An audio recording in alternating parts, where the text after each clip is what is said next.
नमस्कार। कैसे हैं? उम्मीद करते हैं आप लोग बहुत अच्छे होंगे।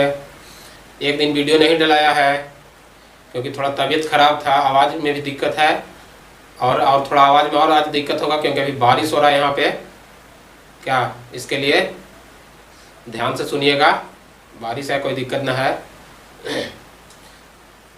तब वीडियो को पूरा देखिए, पूरा शेयर कीजिए, लाइक कीजिए, सब्सक्राइब कीजिए। सबसे पहले सब्सक्राइब कीजिए, इसके बाद शेयर कीजिए, लाइक कीजिए, तब ना का। और आज बहुत अच्छा सवाल लाए हैं। आज कम से कम 3-4 सवाल यहाँ से आपको आना ही है। कोई भी एग्जाम दीजिएगा जीएस उसमें रहेगा ही रहेगा, और जीएस रहेगा तो ये सब सवाल आपको मिलेगा वहाँ पे। क्या चलते हैं, आज है ब्रिटिश शासन के भारतीय अर्थव्यवस्था के बारे में। ठीक है, तब आइए सीधे क्वेश्चन देखते हैं, प्रश्न देखते हैं। ब्रिटिश शासन का भारतीय अर्थव्यवस्था पर क्या प्रभाव पड़ा? क्या प्रभाव पड़ा भारतीय अर्थव्यवस्था पर? देखिए, ये जो थे दादा भाई नौरोजी के बारे में जानते हैं। यहाँ पे आज है धन निष्कासन के सिद्धांत किसने दिए थे? धन निष्कासन के सिद्धांत का प्रतिपादन किसने किए थे? तो दादा भाई नौरोजी ने।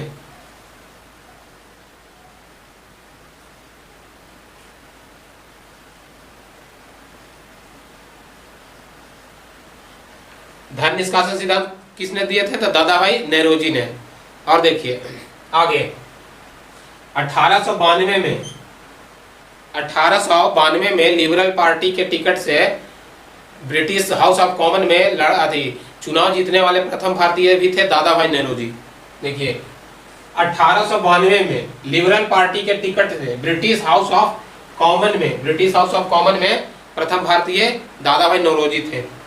कौन थे? तो दादा भाई नौरोजी।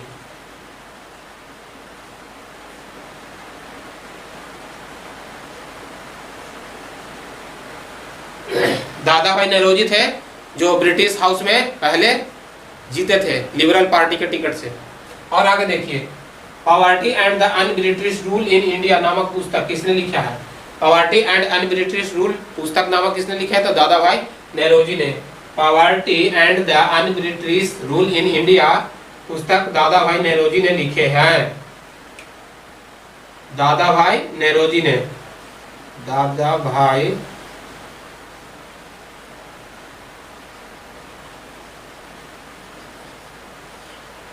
नौरोजी ने। थोड़ा सा बारिश ज्यादा हो रहा है, आवाज का थोड़ा दिक्कत होगा। और आगे देखिए, यह विचार किसने दिया कि भारत में ब्रिटिश आर्थिक नीति घिनौनी है? यह किसने कहे थे कि ब्रिटिश आर्थिक नीति जो भारत में है वो बहुत घिनौनी है? तो कहे थे कार्ल मार्क्स ने कहे थे। ये किसने कहे थे? कार्ल मार्क्स ने।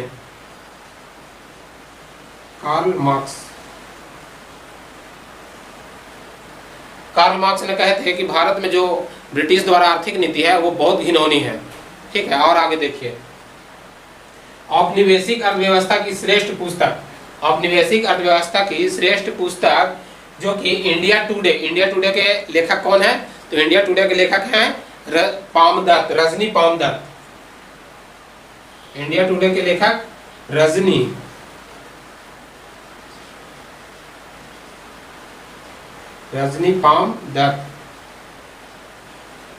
पामदत्त है।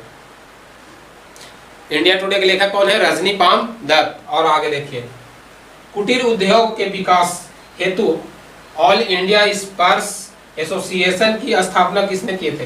देखिए इसमें है कि कुटीर उद्योग के बढ़ावा सबसे पहले किसने दिए थे? तो महात्मा गांधी ने कहे थे कि कुटीर उद्योग को बढ़ावा दीजिए ताकि हमारा जो देश में है वो गरीबी और अर्थव्यवस्था को, उद्योग को वृद्धि हो सके, फायदा हो सके, जो कि नुकसान में चल रहा था। ब्रिटिश लोग जो थे कि फैक्ट्री वगैरह लाए थे मशीनरी वगैरह से। ठीक है, तो वो कुटीर उद्योग को कौन बढ़ावा दिए थे? तो महात्मा गांधी ने दिए थे कुटीर उद्योग को बढ़ावा।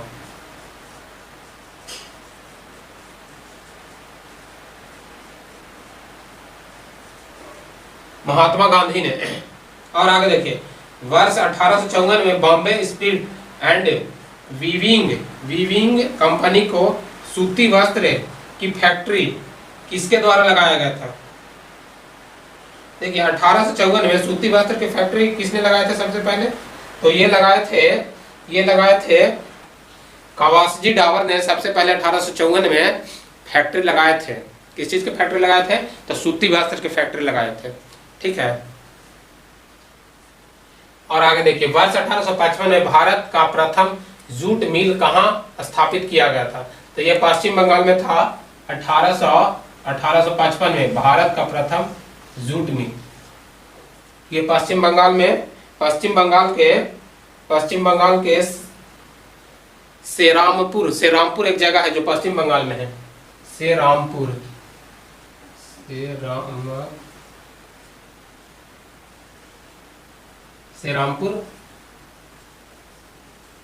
पश्चिम बंगाल में था।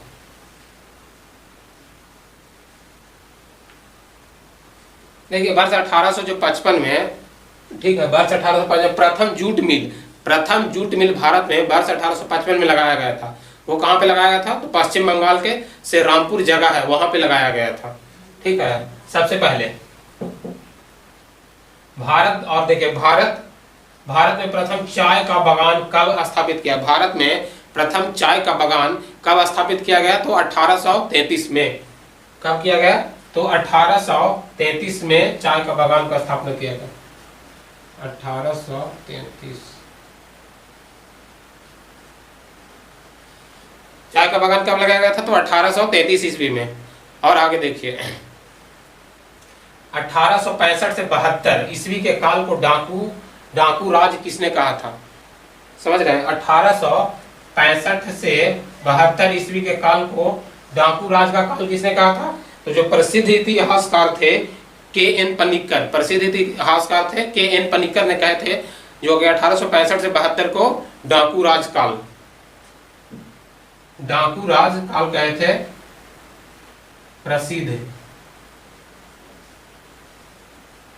इतिहासकार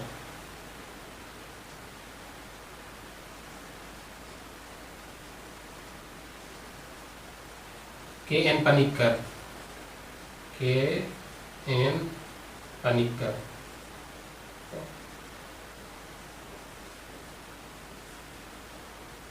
के.एन.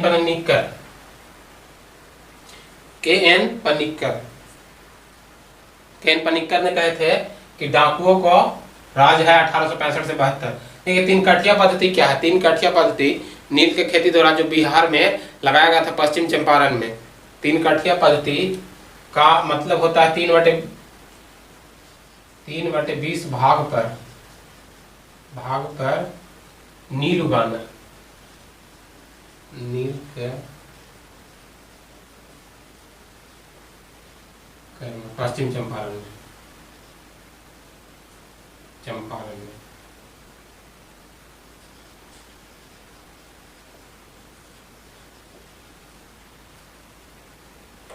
तीन कठिया पद्धति मतलब 3/20 भाग पर, यानी जितना 1 बीघा जमीन में 3 कट्ठा में आपको नील का खेती करना अनिवार्य था उस टाइम। ठीक है, इस चीज को महात्मा गांधी जी ने दूर किए, जो उनको राजकुमार शुक्ल ने कहा इलाहाबाद से बुलाए थे, गए थे मिलने। ठीक है, उनके सहयोग से बिहार में आए थे ये 1917 में। तीन कठिया पद्धति 1917 में समाप्त। देखिए ददनी प्रथा भी एक प्रकार का टैक्स था। ये टैक्स था या फिर इसको बोल सकते हैं पेशकी, जो कर के रूप में दिया जाता था। यह भी लिया जाता था भारतीय उद्योग वगैरह से। जो ये है ददनी जो है ना, ददनी प्रथा ब्रिटिश व्यापारी भारतीय उद्योग से कारीगरों से, शिल्पियों से आदि से पेशकी के रूप में लेते थे। ये जो भारतीय थे, भारतीय व्यापारियों से लेते थे, उद्योगपतियों से, कारीगरों से, शिल्पकारों से अंग्रेज लोग लेते थे।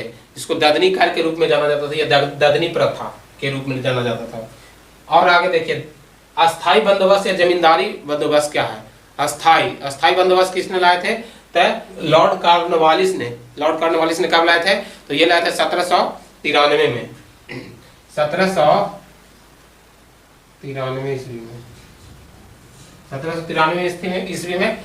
ये देखिए, ये कहाँ लगाया गया था? ये अस्थाई बंदोबस्त लगाया गया था आपको। अस्थाई बंदोबस्त 3 जगह, बिहार, उड़ीसा एवं पश्चिम बंगाल, 3 स्थान पे लगाया था। ये कुल ब्रिटिश भारत के जो शासन में थे उसका कुल क्षेत्रफल के 19% भाग पे लगाया गया था। ठीक है, ये पूछता है कि कितने प्रतिशत भाग पे या किस किस जगह पे लगाया गया था? तो ये लगाया गया था आपको बिहार, बिहार, उड़ीसा, बिहार, उड़ीसा एवं पश्चिम बंगाल, बंगाल कुल क्षेत्रफल का 19% भाग पे।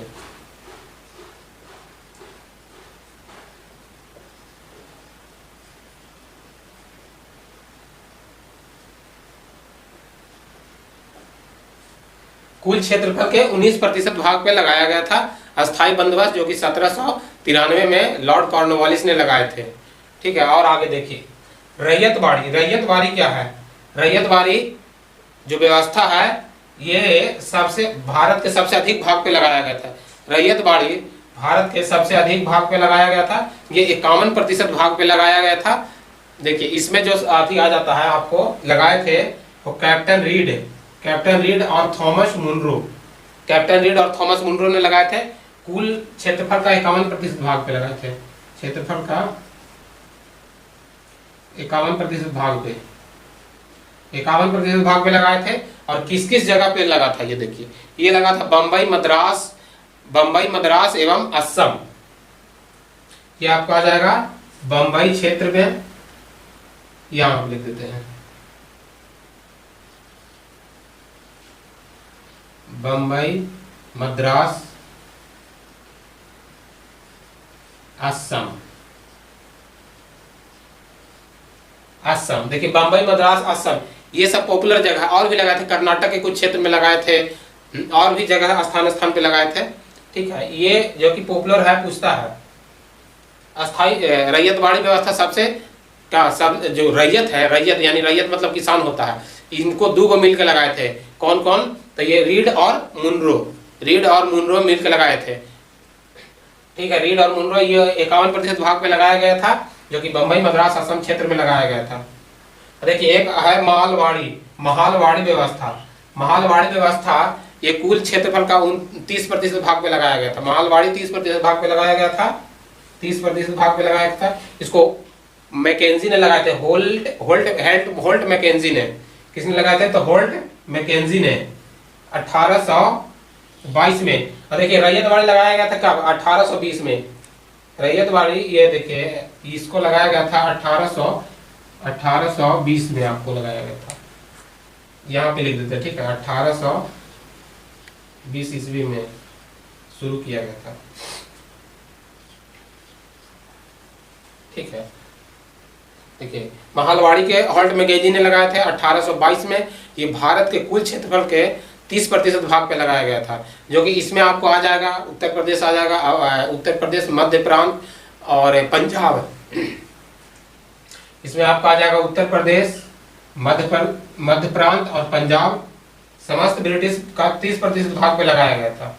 ठीक है, ये सब पूछता है कि रैयतवाड़ी व्यवस्था कौन लगाए थे, अस्थाई कौन लगाए थे, कब लगाए थे, पूरा भारत का क्षेत्रफल के कितना प्रतिशत भाग पे लगाया गया था, या फिर कौन कौन जगह पे लगाया गया था। ये सब बहुत इंपॉर्टेंट क्वेश्चन है, यह हर एक एग्जाम में पूछता है और इसमें लोग कंफ्यूजन हो जाता है।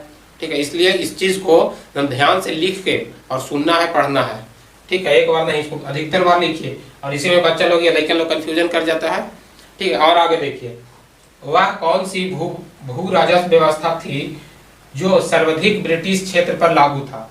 देखिए आ ही गया क्वेश्चन, वह कौन सा भू राजस्व व्यवस्था थी जो सर्वाधिक ब्रिटिश क्षेत्र पर लगा था? सर्वाधिक ब्रिटिश क्षेत्र पर लगा था, तो वो कौन सा था? वो सर्वाधिक ब्रिटिश क्षेत्र पर लगने वाला था वो रैयतवाड़ी व्यवस्था। रैयतवाड़ी व्यवस्था यहाँ पे आपको लिख देते हैं।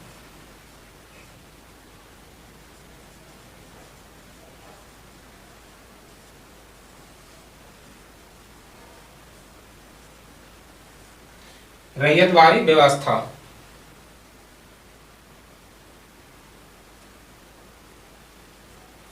देखिए ये क्वेश्चन कह रहा है कि भू राजस्व व्यवस्था सर्वाधिक ब्रिटिश क्षेत्र पर लगा था, तो वो रैयतवाड़ी जो कि 51% भाग पे लगाया गया था। ठीक है, इसको लगाने वाले कौन थे? हो ये रीड और मुनरो। कब लगाए गए थे? तो ये 1920 में लगाए थे। 1920 में किसके क्षेत्र पे लगाए थे?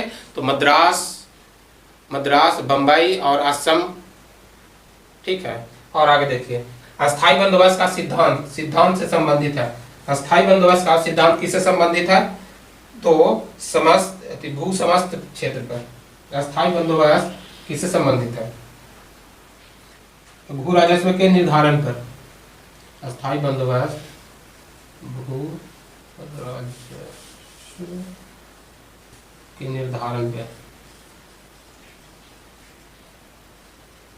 भू राजस्व के निर्धारण पर है। अस्थाई बंदोबस्त सिद्धांत किस सिद्धांत पे लगाया गया था? अस्थाई बंदोबस्त भू राजस्व के सिद्धांत पे लगाया गया था। ठीक है, और आगे देखिए, भारत में रेलवे का जनक माना जाता है। भारत में रेलवे का जनक किसे माना जाता है? तो लॉर्ड डलहौजी को, लॉर्ड डलहौजी को माना जाता है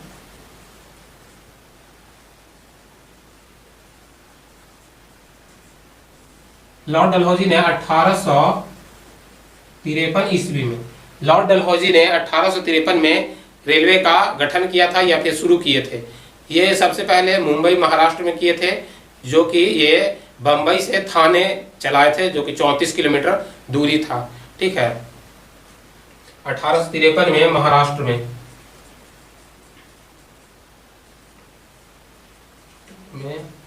बंबई से थाने 34 किलोमीटर बंबई से थाने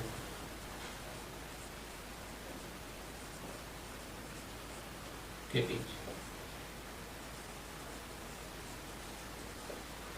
बंबई से थाने के बीच चलाया गया था। ठीक है, और आगे देखिए, इसको ब्लैक ब्यूटी भी बोलते हैं। ठीक है, इसका पुराना नाम ब्लैक ब्यूटी है। और आगे देखिए, गवर्नर जनरल वारेन हेस्टिंगस जो कि थे, वो इजारेदारी व्यवस्था फॉर्मिंग सिस्टम का प्रारंभ भू राजस्व व्यवस्था की वसूली करते हैं। देखिए, जो फॉर्मिंग सिस्टम है, भू राजस्व की व्यवस्था किसने किए थे? तब ये किए थे वारेन हेस्टिंगस ने किए थे। इजारेदारी व्यवस्था फॉर्मिंग सिस्टम का प्रारंभ भू राजस्व व्यवस्था वसूली का। देखिए, गवर्नर ने वारेन हेस्टिंगस ने इजारेदारी प्रथा फॉर्मिंग सिस्टम को किसने किए थे? तो ये किए थे वारेन हेस्टिंग्स ने किए थे। ठीक है, ये पूछता है कि भू राजस्व सिस्टम का प्रारंभ किसने किया था? तो वारेन हेस्टिंग ने। ठीक है, आज इतना ही रहने देते हैं। ठीक है, आज थोड़ा बारिश भी हो रहा है और मन भी ठीक नहीं है, और इसको शुरू से अंत तक देखिए, 3-4 बार सुनिए। ठीक है, थोड़ा सा दिक्कत हो जाता है, लेकिन कोई बात ना है, इसको हम मैनेज कर लेंगे। और आप लोग लाइक शेयर खूब कीजिए चैनल को। ठीक है, धन्यवाद।